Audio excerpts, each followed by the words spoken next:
Honourable Member for Calgary Buffalo, followed by the Honourable Member for Calder. Mr. Speaker, despite projected growth in our schools doubling, Alberta classrooms have approximately 600 fewer teachers today than they did 2 years ago. Class sizes continue to rise, and teachers' working conditions continue to spiral downward. The government accepted a Learning Commission report in 2002 which committed to reducing classroom sizes, yet little has been done in this regard. To the Minister of Education, has the government simply given up on the recommendations in the Learning Commission report from approximately a decade ago? Honourable Minister. No, absolutely not, Mr. Speaker. The class size initiative is still ongoing. It's still one of the envelopes that we use to fund schools. And as a matter of fact, since the well, it has had some success, but we're actually focusing our attention on the earlier grades, the primary grades, 1 to 3.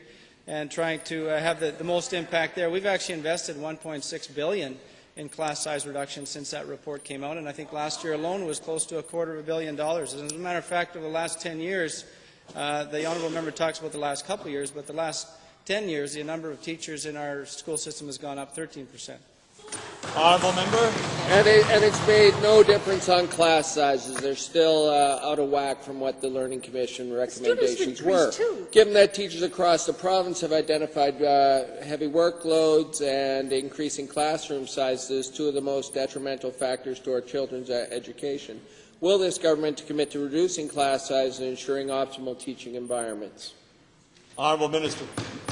Mr. Speaker, we're going to continue to invest in and continue to work on the class size initiative, absolutely. But there's other factors that also play in terms of how effective those classes are, including the skill of the teacher, and probably more impactful is the makeup of what's in that class.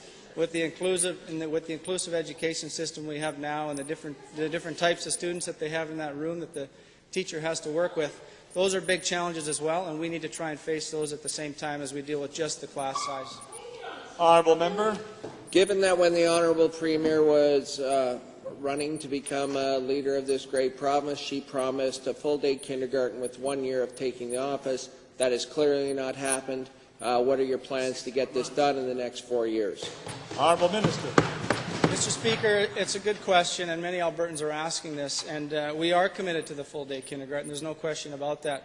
Right now, being led by the Minister of Human Services is a review of early childhood development as a strategy, and pre-kindergarten, preschool, and kindergarten are part of that early childhood development strategy. So as that's concluded this year, and we further study the requirements for funding for not only capital but the professionals that are needed for full-day kindergarten, we will be moving to full-day kindergarten options across the province.